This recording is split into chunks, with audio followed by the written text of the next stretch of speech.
You can start. Yeah, I'm trying to think of what to say. Okay. Think what to say. Come on, you're a native speaker.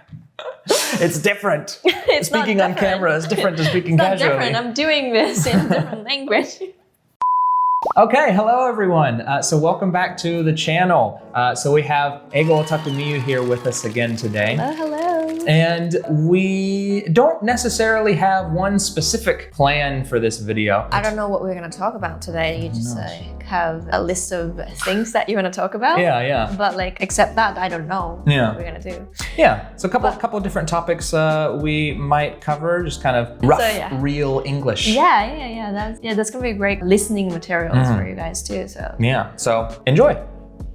So yeah, I was like looking at how the katakana eigo accent, the Japanese people do. I feel like there's like 5 main reasons, I guess, why this happens. And so you have your theory. this is my like what I've gathered from, Hatson Tensaku. Hatson Tensaku. Okay, Yeah. Let me hear that. Yeah, so basically, because there are so many gairaigo in Japanese that come from English, like Japanese speakers are already familiar with the words. Gairaigo? Yeah, they're familiar with the words in That's Japanese. Everywhere, like computer とか、デスクとか、 Yeah. ルームとか、コップとか、スマートフォン。That's everywhere, literally. Yeah, exactly. So when Japanese speakers are learning English, there are so many words that they're already familiar with that are English words, but in Japanese. And meaning-wise, that can cause problems because the meaning is different than the meaning they know. But the pronunciation is also like a big issue.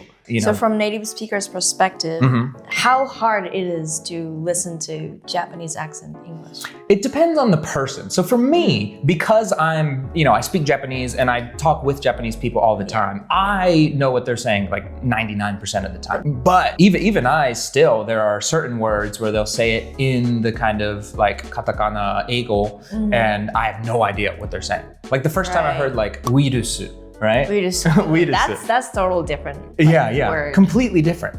And so like if you're in an English speaking country and you're sick and you're calling into your boss like, oh, sorry, I can't come into work today. I've got a uirusu. They're gonna go, huh? What does that mean? What are you talking about? Or like vitamin.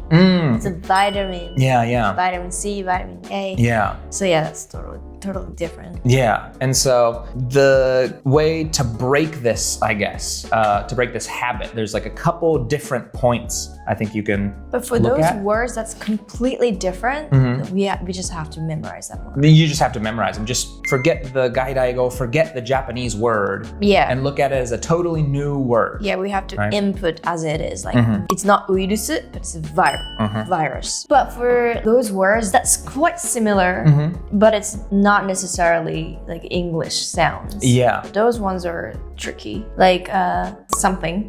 Something. Something. Yeah, samusing. Yeah. It's not sing, it's thing. And also it's not samu, it's some.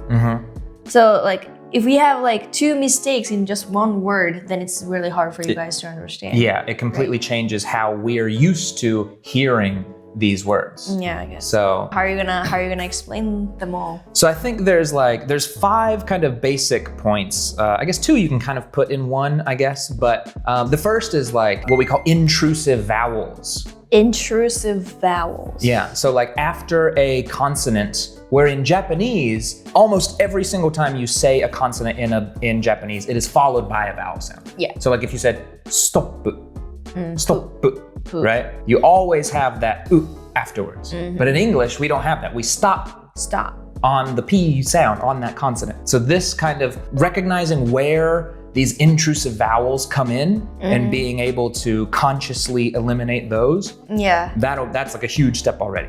So if you recognize like stop, right? Hotto, beddo, right? This kind of thing. Itto, so you have to be aware of what you're doing. Like the fact that you're connecting consonant and vowel all the time.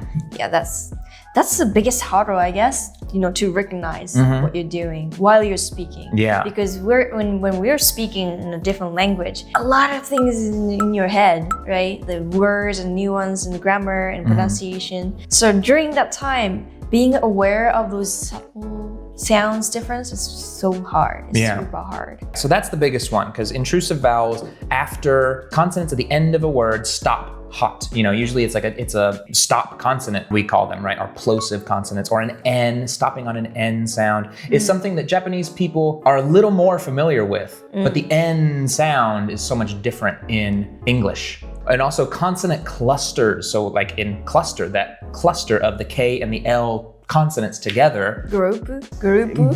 Yeah. Group, なんか塊、なんていうかな。But yeah, these are really, really common in English and they just do not exist in Japanese. It's true, but でもjeju, that's cluster, right?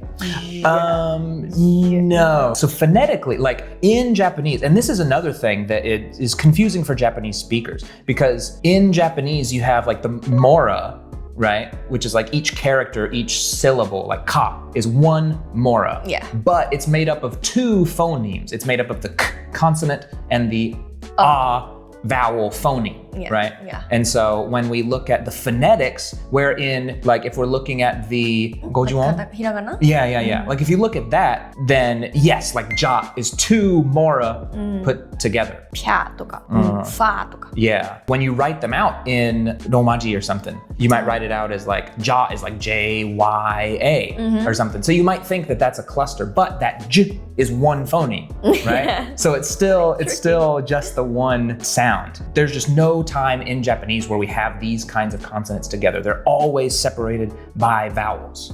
So if you can notice where that happens, like if you say like Christmas, in Japanese, we're used to saying Christmas. We have that kuri. Yeah, we have vowels in between all Christmas, But in English, we have the K and the R together. We have the S and the M together. So I think this is one of the biggest things you can do to kind of help alleviate this kind of katakana eigo accent, I think, right? True. But yeah, I think the consonants themselves is another issue. Like classically, you have like the R and the L is probably the biggest R struggle. and L, yes. But then you have the TH. S and TH. The S and the TH, right? Because the TH doesn't exist in Japanese. You never stick your tongue out that far. So even to Japanese speakers, when they think like, oh, my tongue is out way farther than it ever is, it's probably only around the S area anyways. They had to really, really exaggerate that tongue movement. Yeah. And so that's really difficult for people to overcome, right? The TH, the R, because we curl our tongue way back like this or pull it back, Yeah. But these movements that are so completely different, because they're so difficult, Japanese speakers will fall back on the sounds that they're familiar with, like the dagyo and the S sound, or like instead of making like the sh, the SH sound, and like in Japanese, like shi is a similar, but still a different sound. So Japanese speakers will fall back on the more familiar sound, but to English speakers' ears, it's different. It just doesn't sound the same as what we're used to. So it can make it really difficult to like be understood sometimes. If we talk about the pronunciation, there are so many, differences between English and Japanese. If you have to choose like 3 or 4 distinct difference between Japanese sounds and English sounds, what would it be? I think the lack of consonant clusters, like I was talking about before, like Christmas, like the K and the R together instead of being separated by that So if we say vowel Christmas, sound. you don't understand what I said? Some of them are closer, right? Because Christmas, even in Japanese, the vowel sound is D-voiced, right? So it's not a full ku. It's Chris. Yeah. So it's D-voiced. It's still there, but it's very small. And so it's more similar to in English, right? So something like that we might be able to understand. But if you said like ultra, completely different sound. Ultra, yeah. And it's broken up by all these vowel sounds. Yeah. The reason why I'm asking this is because there's a huge controversy, or like discussion, discourse, like huge debate. Debate. There's a huge debate in Japan that people say like you don't have to care about pronunciation because at the end of the day, English is just a tool, and as long as we can communicate with each other, that's totally fine. And people from Europe, for example, they do have accent, but they are fluent in English. Yeah. So like, why do we have to learn pronunciation that hard? when it comes to Japanese accent. That's the debate. And I do get those comments all the time when I talk about pronunciation. So from your perspective as a native speaker, to what extent do we need to fix the Japanese accent? Yeah, so that's the thing. Like, I don't want anyone to think that like having an accent is a bad thing. It's not bad. You know? It's not bad. Yeah, not at all. Because like when I speak Japanese, you know, I don't speak like a native Japanese speaker. The accent and pronunciation is two different things. Two different things, right? exactly. So we're talking about pronunciation right now. But people often misunderstand that we're talking about accent or like pronunciation because we don't have that difference between.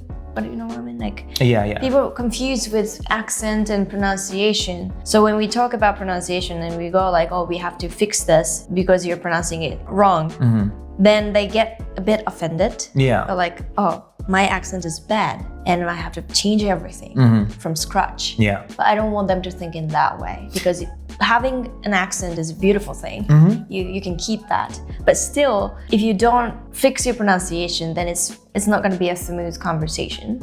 Yeah, So exactly. I think it's really hard to teach pronunciation in this case. Yeah, of course, you're never going to be able to fully eliminate an accent. I mean, maybe some people. So what's the boundary? Yeah, and that's the thing is like finding that extent to where you can be understood. Yeah. Is the point where, you know, as long as you can be understood, it's fine if you pronounce, you know, you're not like perfectly pronouncing the short like I vowel or something like that. They just have to, you know, go and talk to native speakers and see how your English will be understood. Yeah, exactly. That's the only way. Well, I mean, there are apps like, what is it? The one that's like Elsa Speak or there something? There are so many apps, like Elsa Speak, Bold Voice. There's tons of different apps to fix your pronunciation. And I think those can help to an extent. Like if you are able to say a word to where it can be recognized by the computer as the word you're trying to say, like that's good. But there are some times where even native speakers, the thing won't pick up what word exactly. Let me turn off these notifications. But it's hard because if you use the app, then you gotta be extra sensitive about pronunciation, which I was being extra sensitive. So I don't want them to be, you know, too careful about their pronunciation. Otherwise, they gotta speak very in a small voice. They lose their confidence in English. Yeah, and that's the other thing is that when you think too much about each individual sound and how it's gonna come out, it ends up slowing you down and it ends up making things not connect together, which when we speak English is one of the biggest things that makes your speech kind of recognizable and sound more natural to English speakers' ears. Yeah. Because if you think too much about it, you're stopping to think and you're breaking up the sentence in an unnatural way. Same thing is happening when it comes to grammar too. If I care about like plural and singular too much, then I can't speak English. Yeah, exactly. It's all about finding the balance for yourself. Like, to what point can you be understood? And if you're having no problem communicating with native English speakers or non-native English speakers, but in English, as long as you're able to get your meaning across, then I don't think there's any reason to focus on your, you know, pronunciation too much. What about the list that you have on your computer right now? Do you think it's a must? If you don't learn those kind of things, then is it hard to understand? There are a couple that become confusing, right? I think the big ones like R and L, sometimes they're okay. Like if you said, I'm going to this place, right? If you use the R there. In context, and because there's no actual word that's pronounced place, we know you're trying to say place. And at that point, it's okay. But or if like you're... Vocabulary. Something like that. We understand. But if there are words that are very close in pronunciation, but very different in meaning. Like play and pray. Play and pray, exactly. Glass and grass, like completely separate things, right? So it depends on which words you say. Yeah, it can depend on the true. context a lot of times, which is what makes it all the more difficult, you know, because it's like, sometimes it's completely fine. Sometimes people have no idea what you're trying to say. What about the one you just said? Birthday? Like birthday? Yeah, birthday? So like birthday, what's wrong with that? Like the English accent? Just because it doesn't sound close enough to the English word birthday? to be like immediately recognizable. But for Japanese, it's Japanese so people, similar. yeah, it sounds so the same. similar. Like birthday and birthday, it sounds so similar. Yeah. So we don't understand why native speakers don't get birthday as birthday. Yeah. And I think it's because Japanese speakers, your ears are not used to the breadth of different sounds that happen. Because English has so many more sounds, so many more vowels especially. Yeah, especially vowels. Because we only have 5 vowels, a, I, u, e, o, and that's it. But then when it comes to English, we go like a, a, which is schwa. Yeah. There are 13 vowels, I think, in English. There are 5 diphthongs, which is another thing that's like not really a thing in Japanese. I I can pull up the chart. So let's see. We have 5 diphthongs. So I, ow, oi, a, o, right? And then we have 12.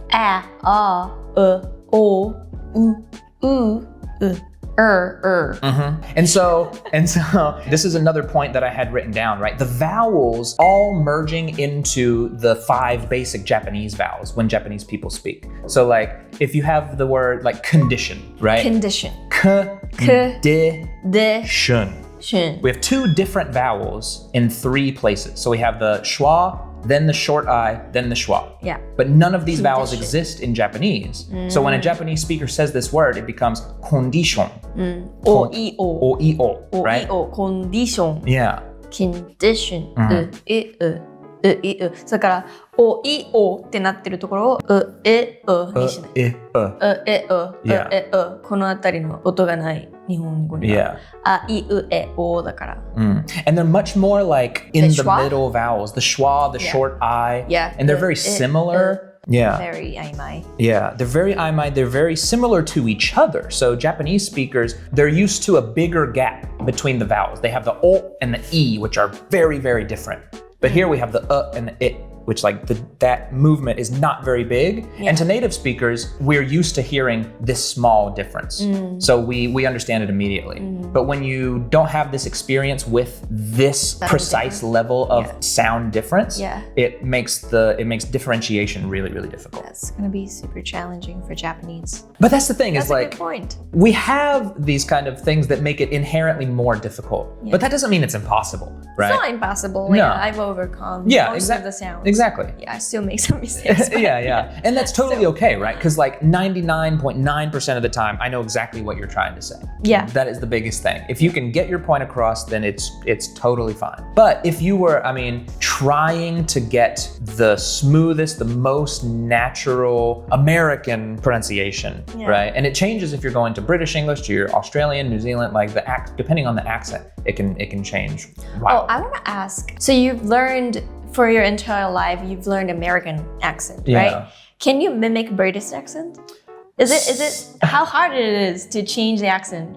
I'm not that good with like accents necessarily, but the more familiar you are with it, the easier it is to do, you know? So it's like, I have like Australian friends. So like the Australian accent, there's like sounds like that you get more used to, like Australia, like instead of Australia, how we say in America, they say like Australia, right? But I feel like native speakers, as long as you can speak English, then it seemed very easy for them to change their accent compared to Japanese people. Yeah, like mimicking in small doses is easier because it's still the same language, right? The accent can be very different, but like if you're just changing small sounds from to right? Because does exist in English sounds. So it's way easier for you guys to mimic that. It's just in a place we're not used to it. So if you're trying to have a conversation in a different accent, changing all those sounds in all those different places is really difficult. And like I haven't like practiced it, so I'm not very good at it, But like the Australian like O sound, when Australians say words that end in O, they say it like aw, right? Or? Like aw, like no, like where we say no. Oh, no, nor. Their diphthong is like opposite, because in American English, when we say oh, that's that oh, so it goes from out to in. Oh. Yeah, but when an Australian says, they say no, right? No. So it goes from that closed sound to an open sound. So like, if you recognize those patterns, you can like mimic that a little bit. Like people go, oh no, you know, in an Australian accent. No, I'm not gonna say that. yeah. But if you tried to have a conversation in an Australian accent, it would be difficult because you're not used to all of those sounds happening at the same time. Yeah. And so that's how it's like when you're learning English as a Japanese speaker, if you're learning the American accent, even if there's sounds that you are familiar with, if you have the ah sound, if you have the, you know, there's like the o sound, which is similar to Japanese, but putting it in the right order, in the right context, combining it with other sounds completely changes how your mouth moves. It's just something that your body doesn't know how to do. And it takes time to build that mind-body connection with things like that. It's like working a muscle. Yeah, but when they study English, most Japanese people learn American English, right? I believe so, I think it's because most of the contents or like study materials, like listening materials and all that, are mostly in American accent. So that's why. But if your students, for example, try to learn British English, do you think it's hard for them to learn because of the lack of materials? I think it would be easiest to learn a non-rhotic accent, like the stereotypical British accent, the non-rhotic, where they don't have that R sound, right? It's an open vowel, it's ah. Oh. That is more similar to Japanese, so it would be easier for them to learn, right? But I think, and I often hear that American accents are easier for them to listen to, maybe because we have more differentiation in the sound. So it's less ambiguous whether it's an ah or it's an R in like spelling wise, right? And so maybe that makes it easier. But I think a lot of that just comes down to exposure. Like you said, there's so many more opportunities to hear American English, not just in the classroom, but in TV and movies, on social media, things like that. American culture is just so much more dominant worldwide than other English-speaking cultures. Yeah. And so, maybe it's easy to understand American English for Japanese because you have more exposure to it. I think definitely. Yeah, but people always ask me that, like, which accents should I learn? Does it have to be American? Or if I want to learn Aussie accent, where can I learn? Like, which textbook or which videos should I watch? But honestly, there's much less content in Aussie accent or British accent compared to American accent. Yeah. So I chose to learn English with American accent because when I first studied English, because I was in New Zealand, the first accent I learned was New Zealand accent. Yeah. Because, you know, I had much more exposure to New Zealand accent. But after I came back to Japan, studied for juken eigo, most of them are American English. But still, it was easy to understand for me for some reason. I don't know why. But then I changed my accent to American accent. To teach, of course, but also for me to learn faster. And I think what accent you learn, for Japanese learners living in Japan, I think American accent is just by default easiest because of like exposure. Like there's just way more content available in an American accent. But if you, like you said, like you lived in New Zealand, so naturally you're learning the New Zealand accent. If you live in Australia, you're gonna learn the Australian accent. Whatever is easiest to communicate wherever you are is what you, like, not only should, but just what you will naturally learn. You're not gonna learn the American accent living in Australia, you know? But the strange thing is that I have American accent right now, right? But I've never lived in America. I've only visited Boston for 3 days. That's it. But I speak American English. So it's so interesting. So you can gain the accent even if you don't live in that region. You can gain the accent. Absolutely. It depends on what media you're consuming to do your study. It depends on who you're around. I have an American accent, so naturally you pick up on that, right? When you came back from Australia last year or year before, when was that? 2 years ago. 2 years ago? Like I noticed your accent was so Australian.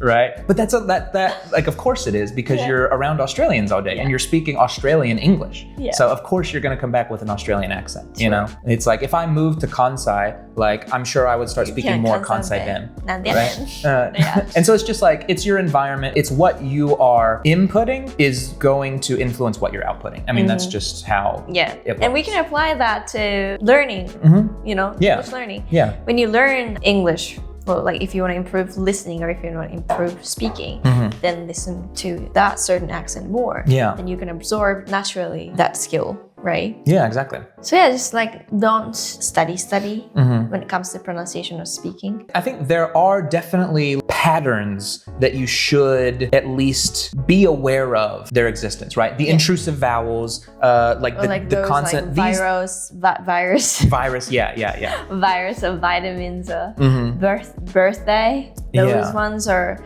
definitely something that you have to be aware of. Yeah, so like these are the concepts that I think you don't have to go crazy deep into. You don't have to like, you know, try to get it 100% perfect, but just be aware of things, right? Intrusive vowels, the consonants and how they are different, right? The R's and L's, the T's, the F and H, that's another one, V and B, common mistakes that Japanese speakers, be aware that these are different sounds and, you know, somewhat be confident in making them. They don't have to be 100% perfect, but at least like know the difference between a V and a B, right? Yeah, it's easier to notice the consonant difference, like a V and B, or like and those ones are easier for them to understand. But the most difficult ones are vowels. Vowels, yes. And again, you don't have to 100% be able to pronounce all of them perfectly every single time, but be aware that there is a difference between the and the I and the E and the A and the, you know, all these different vowels. So the vowels are the most difficult things for Japanese. Vowels is really difficult. To reduce something is much more difficult to do something more. You mean like, for example, going from English to Japanese, there are fewer sounds to deal with, so it's easier to pare down than it is to learn all these new sounds. Or even like the vowels. In Japanese, we only have right? But when it comes to English, we have so many different similar sounds. Like you know, all that. So like doing something more is way easier than doing something less. Like we can increase the volume of this sound. We can say you know, like expand that sound. That's easier. But to reducing the it volume, to that schwa vowel. To produce that sound, like the very 曖昧な schwa sounds. To reduce something is so hard because you're not really noticing, you're not aware of you're doing it too much. Like condition とか, for example. People don't realize that they're saying kon too much. So like when I do 発音添削, it's not kon, but it's more of like a kun, like this much. But like even though how many times I say like this much, like reduce it, they don't notice that they're doing, so it's so hard to control the volume, the vowels. So that's something that's most difficult for them. And I think that too is like, it's hard, right? Because in Japanese, we have these devoiced vowels, right? Where we take a u and we reduce it to kind of a right? Where it's just barely there. But in English, we don't really reduce it to that extent, right? Like the word to, like I'm going to the store. We would reduce it to with that vowel. I'm going to the store, right? But we don't reduce it as far as a Japanese speaker might be used to, right? I'm going to the store, right? We don't do it that far. So it's like, it's another level of like subtlety that is really difficult to teach, you know? Yeah, it's so hard to teach because there's no right or wrong when it comes to those like schwa sounds. Yeah, because the schwa is like, it's just this completely relaxed sound, but it can change a little bit. Sometimes it's closer to the eh, sometimes it's closer to the I, but it's still like not 100% there. But explaining that difference is impossible to someone who doesn't have this like native level experience with that's why changes. That's why I'm thinking like I've reached a certain level of English that I can learn from textbooks or by listening to, you know, Netflix or YouTube. Because recently I found myself that I haven't improved English that much. And I thought like maybe beyond this level, if I want to improve my English further, maybe I have to be exposed to English, like real English on a daily basis. So like it's impossible, like for me, it's my personal opinion, but like it's impossible to improve more if I live here in Japan and speak Japanese all the time. Yeah. I have to change the environment. Yeah, naturally you hit a plateau at a certain point. You're gonna make, when you first start off, right, you're gonna make huge advancements. Yeah. Because you're learning things completely new. There is so much room to grow. Yeah. But then you get to the point where, okay, now you don't really have trouble communicating, but you still don't sound native, right? No. And so you hit this plateau where you're just kind of surviving, basically. And then you think like, oh, well, you know, I want to sound more like a native speaker, so I'm really going to focus on my pronunciation and I'm going to study really hard and I'm going to do this. And then you get more success. But then that can only get you so far, especially living in a place where it's not spoken natively. And then you plateau again. And so, I think you're right. Like you are probably, and I think I'm kind of the same way with Japanese. So we're kind of opposite. It's like you study, but you don't live in a place where it's spoken natively. And so you've hit your maximum for that combination. But I live in a place where Japanese is spoken natively, but I don't study it. So I've hit, you have to study more. Yeah, exactly. So I've hit my plateau with this combination, you know? And so it's like, for you to improve more, you would probably have to go to a native speaking English country. Yeah. For me to improve my Japanese more, I would have to start like diligently studying and applying that in the place where I live, right? And so it's just, it depends on your priorities. Like with my Japanese, I feel like I am good enough now to where I don't need necessarily to improve that much more. And so like, I just don't. Because if I don't have that need, like just personality-wise, I don't have that drive to get better, you know? But you like to learn Japanese, right? I like to learn Japanese, yeah. But you don't want to study. I don't want to study. I don't like studying. And it's, you know, everyone has their own like combinations of circumstances that are going to get them to a certain level. And to break beyond that level, they're going to have to change something. Yeah. And a lot of, with Japanese speakers, pronunciation-wise, a lot of that changing is learning these more subtle differences. Yeah. You know? Yeah. Like I have, what else do I have written here? The stress on the syllable, stress right? is important. And that's the thing, like going between Japanese and English is how we stress words and our understanding of meaning based on that stress is completely different.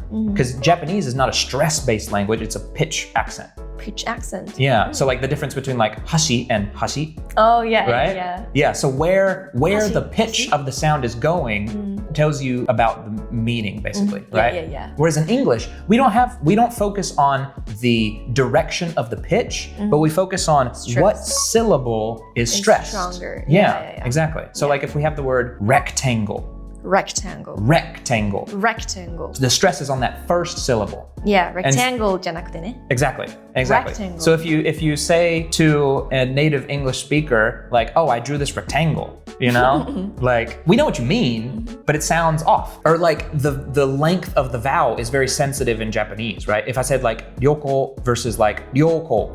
Ryoko no. Yeah. That's a different word. Yeah, it becomes a different word. Yeah, ryoko like いい関係でしょ。ryoko の関係. Yeah. And ryo and ryo is two different words. But like to my native English ears, it's the same. The length of the vowel doesn't matter as much in English as it does in Japanese, right? Yeah. So in Japanese, it changes the meaning completely, but to my ears, like they're virtually the same. So it's hard for you to it's hard for me to length. Yeah, sometimes. And like because I've been, you know, learning Japanese for like over a decade now, I've gotten used to it to a certain extent. Right. But like even still the pitch, like my pitch, I'm sure you know, like my pitch is all over the place when I speak Japanese, right? Yeah. Because I'm not used to hearing that. And so for Japanese speakers coming to English where we, just like you recognize the difference in the pitch of words, we recognize the difference in what syllable gets the stress. So if you said like, I'm gonna talk about that, right? About that. It sounds weird because I'm going to talk about that, right? That second syllable gets the stress. So that's what we're used to hearing. And so, things like that can make a big difference. And a lot of times it's not a huge difference. It's not that important. But the small things pile up. Yeah. And depending on the word, it can be a bigger difference than in other words.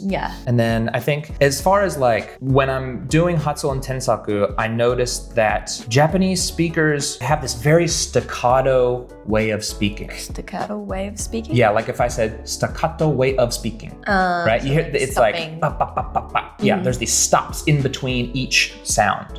And so in English, we don't do that very much. There are times when we stop, we have stop consonants that stop the air. But for the most part, things are linked together. We have this concept called linking, right? I used to work on it really hard to link those words together. But if you don't have drive to get better at pronunciation, then it's really, really hard. I can tell how hard it is to change that pronunciation. Because for me personally, I really wanted to fix my pronunciation. I was like obsessed with learning the little subtle nuance of those sounds. But if I'm not interested in it, if I don't have drive to do that, then it's almost impossible to reach the level. So it all depends on like how much you want to do it. It's all about like you and your priorities, what you need to focus on in the moment. Want to do? Do you really want to do this? And that's I think this like accent thing that some people get where they're just starting out learning English, but already they're like, oh, I want to have perfect pronunciation. I want to speak like a native speaker. It's like, you gotta take a few steps back. You gotta start with the more important things, right? The things that are getting your meaning across, your grammar, your vocabulary, things like this. And then when you get to the point where it matters if you have an accent, like if your pronunciation is too wrong, when you're actually speaking to other people, then start to focus on that point, right? Because we've been teaching English for a few years, we do understand that it takes time, and though like it takes like a few years, right? But for those people who just started learning English, they don't know how long it's gonna take. So they easily fall back on those idea of, oh, you can be fluent in just 3 months. I get that reaction. I have the same reaction, but those people, they don't know because they just started. So like the first thing that they have to know is in general, how long it's gonna take to learn a second language. Otherwise, they will overly expect they can get to the fluency level easier, faster. So like the gap between their expectation and the reality gives you that warrior anxiety and frustration and all of like negative feelings. That's why I'm always say that it's really hard, it takes time. But because there are so many other people who are saying that it's okay, you can be fluent in 3 months or like just 1 day or like 10 minutes per day would work. All that kind of contents are all over the place, right? In YouTube channel, like advertisement and all that. So I get that, like people don't know like which ones they have to believe, exactly. Like stuff like that gives people way too high expectations. And it's like for a very, very small percentage of people, maybe that's true. Maybe you are just naturally way better at learning languages. There are those people, right? If you've already learned another language and now you're moving on to one, you're more familiar with the language learning process. There are things that make it easier. But that kind of like trying to sell this idea that like you can start from zero with no knowledge and go to having a full-on conversation with a native speaker in 3, 6 months, a year, it's just not realistic for everyone. I mean, If you think you are a normal person, if you don't have a confidence, then believe that's what's generally true. It's really hard to actually convey this idea of like reality because most of the time reality is harsh. So people don't want to believe that, and I get that. But just don't have the big gap between the reality and the expectation. You have to balance in between. It's okay to dream big. It's okay to have like the desire, but at least you have to know that like this is a reality and this is how it should be. It takes time. You go step by step. It's great to have an ultimate goal where you want to get to, but just be able to recognize that will take a lot of time, a lot of dedicated practice. Because it's like, 10 minutes a day, and then you completely forget about it and you think about other things for the other 23 hours, whatever, of the day. You know, it's just not realistic. Even 2 hours a day wouldn't work, I guess, to be fluent. I mean, it depends on how those 2 hours are spent. That's true. If your spouse is a native speaker and you're speaking with them 2 hours a day in a full English environment, you know, then that's going to have more effect probably than like studying out of a middle school textbook for 2 hours. Yeah, 2 hours of exposure and 2 hours of study is two different things. But if it's 2 hours of study, then I don't think you'll be fluent in English, because fluency and getting high score in those exams are different. It's very different. So if you study 2 hours a day, and if your ultimate goal is to get full score in TOEIC, then that's possible. I think it's feasible. Yeah. If you have a very specific goal you're moving towards, having a focus, something to focus your efforts on, is always going to have a bigger effect on your growth. Yeah. Right? Yeah. But is it necessarily the growth that you need? Because we've been doing like the IELTS speaking lessons, right? We've been doing that. Yeah. And the kind of language that you learn for these kinds of tests is very different to how you're going to be speaking casually with a friend or something like that, you know? So if this doesn't align with your ultimate goal, then maybe it's not the best use of your time. Yeah. You know, if your goal is to live and communicate and date and whatever, you know, like speak casually with native speakers, then maybe taking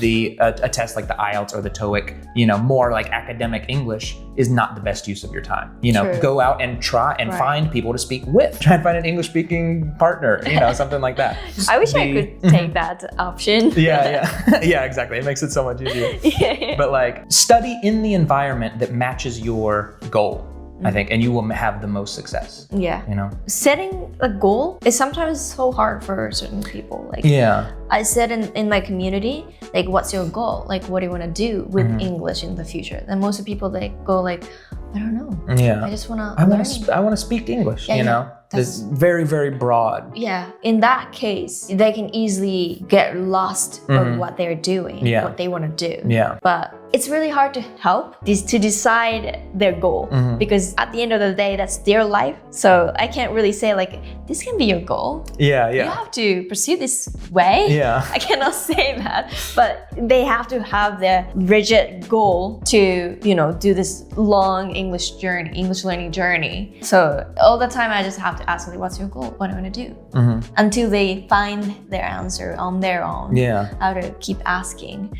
But just by asking, like, I feel like I'm not doing enough. I'm not contributing enough. So like, I always think like, what else can I do for them to decide what they want to do in their life? And recently I started to learn the coaching methods. Coaching method.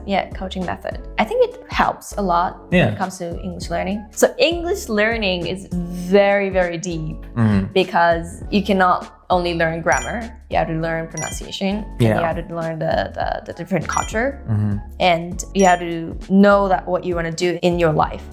So if you want to learn English, then you have to face a lot of life lessons there. So that's why I like English. Yeah, and like at the end of the day, it's a skill like anything else, you know? And so it takes time and like targeted practice. Like I'm never going to learn how to play the guitar by practicing the trumpet, even though they're both instruments. They're completely different skill sets, you know?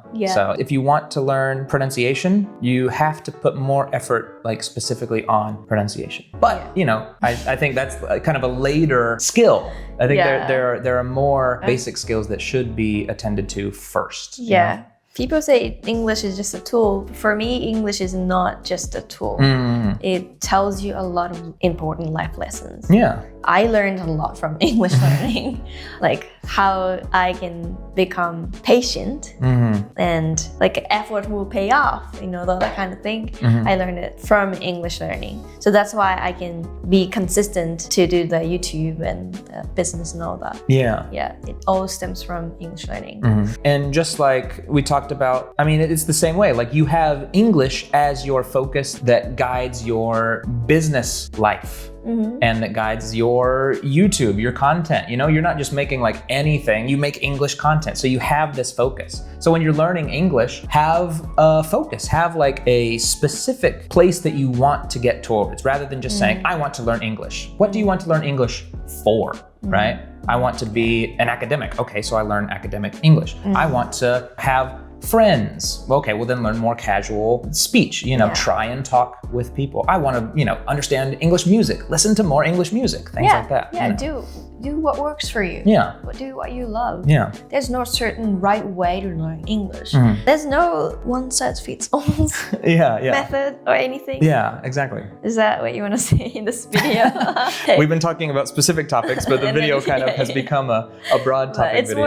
It's more real. Yeah. I hope you enjoyed our conversation. But yeah, so if you get nothing else out of this video, hopefully it's at least good listening practice. Oh yeah. But yeah, thank you so much for talking with me a little bit. Yeah, thank you so much for having me. Second time in this channel.